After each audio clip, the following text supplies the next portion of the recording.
मुझे यूं बुला न पाओगे, हाँ तुम मुझे यूं बुला न पाओगे। जब कभी भी सुनोगे गीत मेरे, संग संग तुम भी गुनगुनाओगे।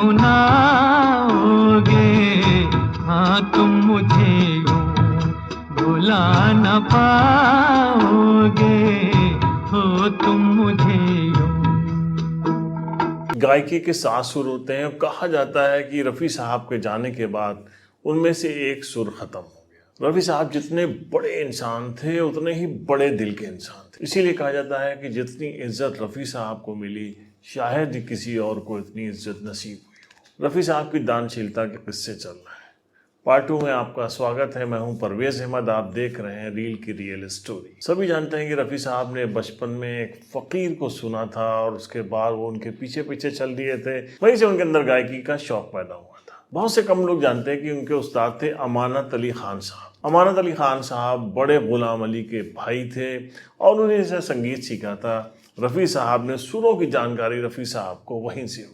13 साल की उम्र थी रफ़ी साहब की। वो बहुत बड़े फ़ैन थे रफ़ी साहब सहगल साहब। उस ज़माने के जितने भी सिंगर हुआ करते थे सबके ऊपर सहगल साहब का इन्फ्लुएंस हुआ करता था। मशहूर किस्सा था कि जब 13 साल की उम्र थी रफ़ी साहब की, तो एक बार लाहौर में एक प्रोग्राम में सहगल साहब आए थे। वहाँ पर रफ़ी साहब भी अपने भाई के साथ पहुँचे। ज़िद करके वहाँ जब पहुँचे तो उस वक्त लाइट चली गई। कुदरत को शायद यही मंजूर था। लाइट चली गई तो बड़ी अफरा तफरी का माहौल हो गया।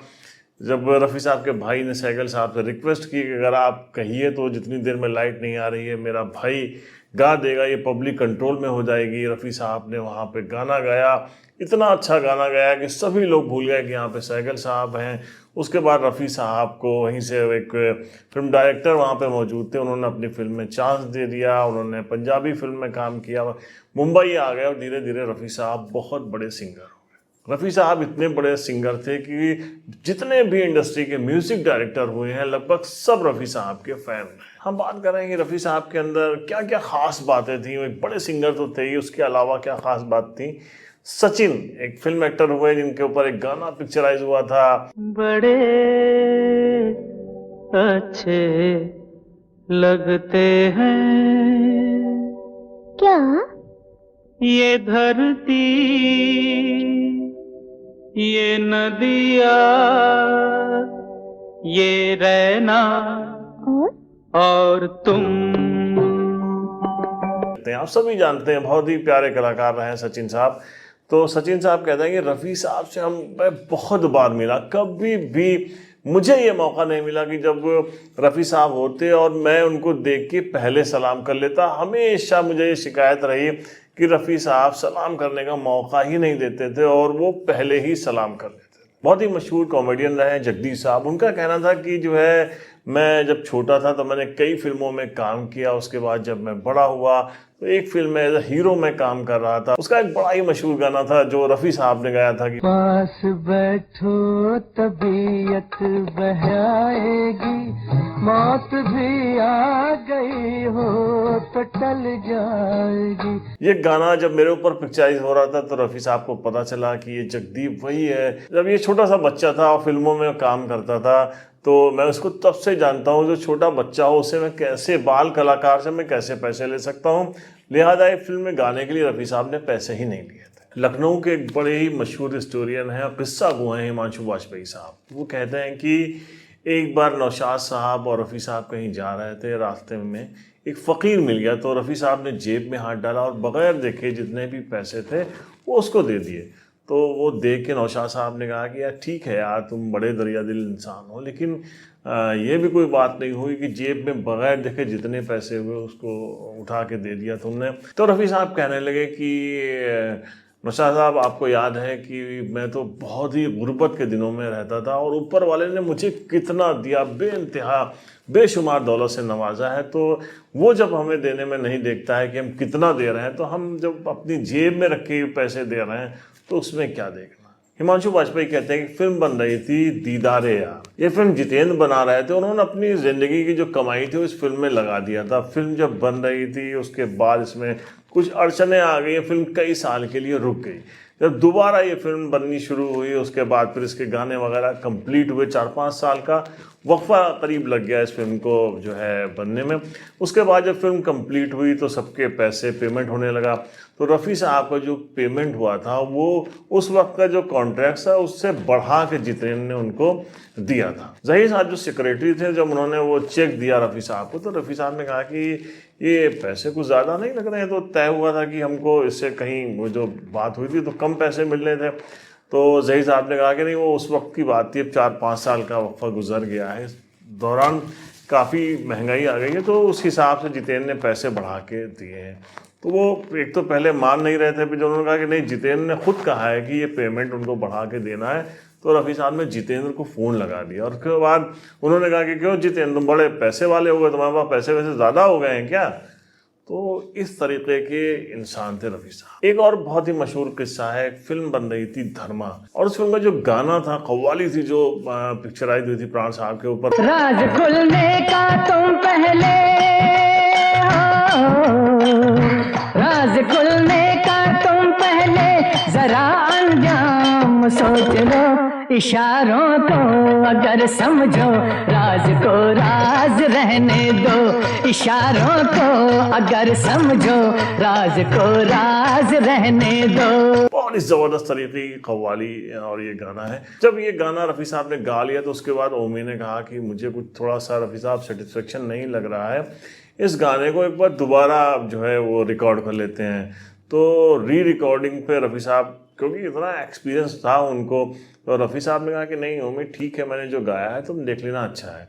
तो उसके बाद रफ़ी साहब चले गए। ओमी की ये हिम्मत भी नहीं थी कि वो रफ़ी साहब से ज़बरदस्ती कर दे, तो रफ़ी साहब चले गए वहाँ से। और जब वो घर चले गए तो उनको लगा कि यार वो ओमी मुझसे कह रहा था और बेचारे का दिल टूट गया होगा। तो कहते हैं कि दूसरे दिन रफ़ी साहब सुबह 6 बजे पहुँच गए ओमी के घर और उनसे कहा कि जो है तुम, मुझे लग गया था कि तुम जो है कुछ कल सेटिस्फाइड नहीं हो रहे थे। और उन्होंने अपने साथ कुछ बड़े बड़े स्पीकर लेके आए थे जो वो लंदन से लेके आए थे, और उसमें लगा के जब सुनाया ओमी को तो वो बहुत पसंद आया उनको। और कहने लगा नहीं रफ़ी साहब, मुझे कल लग रहा था लेकिन ये रिकॉर्डिंग सही है, ये हिट होगा, गाना हिट होगा। तो फिर जब रफ़ी साहब जाने लग गए तो ओमी ने कहा कि सर आपके ये स्पीकर, तो उन्होंने कहा कि नहीं मैं तुम्हारे पास है नहीं, मैं तुमको इसलिए दे रहा हूँ कि जब तुम कभी सुनोगे रिकॉर्डिंग तो सुनोगे तो तुम्हें सेटिस्फेक्शन हो जाया करेगा कि सही है कि नहीं है, इस पर साउंड तुमको सही मिलेगा। वो सोचिए, धर्मा के वो जो गाना था उसके लिए रफ़ी साहब को 3,000 रुपये सिर्फ मिले थे, और वो 20,000 के स्पीकर, उस ज़माने में 20,000 के स्पीकर वो मिले थे, वो उनको गिफ्ट करके चले गए। एक और किस्सा बहुत मशहूर है रफ़ी साहब का, जो उनकी दरिया दिली थी उसका। वो कहते हैं कि एक बार वो अमेरिका जा रहे थे, उन्होंने नौशाद साहब से पूछा कि मैं वहाँ से क्या लेके आ जाऊँ।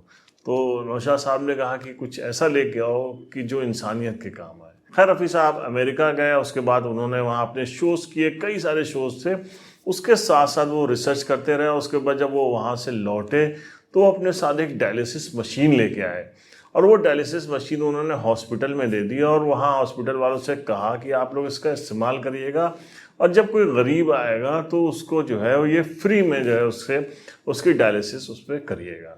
आज वो हॉस्पिटल, आशा बारिक हॉस्पिटल, बहुत बड़ा हॉस्पिटल है मुंबई का, लेकिन रफ़ी साहब की दी हुई डायलिसिस मशीन अभी भी वहाँ काम कर रही है। और जब वहाँ कोई ऐसा पेशेंट जाता है जिसके पास पैसे नहीं होते, जो बहुत गरीब होता है, तो उसकी डायलिसिस उसी मशीन से की जाती है। तो इन दरियादली के किस्सों के साथ साथ आपको ये भी बताते चलें, कुछ गानों की भी बात करते चले रफ़ी साहब की, जिससे हम सबका मूड बना रहा है। तो एक फिल्म आ रही थी ब्रह्मचारी, उसका एक बड़ा ही खूबसूरत गीत है, दिल के झरोके में तुझको बिठा कर, यादों को तेरी मैं दुल्हन बना कर रखूंगा मैं दिल के पास, मत हो मेरी जान उदास। ये मुखड़ा था, और इस मुखड़े को जब गाना रिकॉर्ड होना था तो वहाँ पे शम्मी कपूर साहब भी मौजूद थे। उन्होंने कहा यार रफ़ी साहब, आप एक काम कर दीजिए, क्या आप इस मुखड़े को एक सांस में गा सकते हैं, एकदम एक नई चीज़ होगी। तो रफ़ी साहब ने कहा कि ठीक है, देखता हूँ। उसके बाद रफ़ी साहब ने एक सांस में उस मुखड़े को गाया है। तो ये जब गाना रिकॉर्ड हो गया उसके बाद रफ़ी साहब ने कहा कि भैया शम्मी, अब मैं तुम्हारे लिए आज के बाद कभी गाना नहीं गाऊंगा। तो शम्मी कपूर कहने क्यों, क्या हो गया? कहले यार तुम मुझसे गाना गवा रहे हो कि मेरी जान ले लोगे? इस तरीके से मैं गाऊंगा तो मेरे तो सांस ही उखड़ जाएगी। तो ये बड़ा ही मजाकिया लहजा था रफ़ी साहब जो मजाक करते रहते थे, बड़ा ही शाइस्तगी से मजाक करते थे रफ़ी साहब। एक और किस्सा उनका बड़ा मशहूर है, फिल्म आ रही थी कश्मीर की कली, उसका एक गाना है जो नाव के ऊपर होना था। ये चांद सा रोशन चेहरा, जुल्फों का रंग सुनहरा, ये झील सी नीली आंखें, कोई राज है इनमें गहरा, तारीफ करूं क्या उसकी जिसने तुम्हें बनाया। ओपी नैयर साहब की ये फिल्म थी जो इसमें शम्मी कपूर साहब ने जिद कर ली कि ये गाना है और जब गाना एंड होगा तो इसमें कई बार ये चीज़ हो जाएगी, तारीफ करूं क्या उसकी, करते करते करते जब लास्ट में मैं गिरूंगा तो बड़ा सीन बड़ा खूबसूरत लगेगा। ओपी नैयर साहब इस पे मतलब ओपी साहब फिर कहाँ मानने वाले थे और उन्होंने कहा कि नहीं ये सब क्या बकवास तुम बता रहे हो। रफ़ी साहब ने देखा कि शम्मी साहब कुछ डिसमूड हो रहे हैं तो उन्होंने कहा कि यार हाँ ये एक्टर है, आपको म्यूज़िक देना है, मुझे गाना है, अगर ये इसको सही लग रहा है तो हम कर देते हैं ना।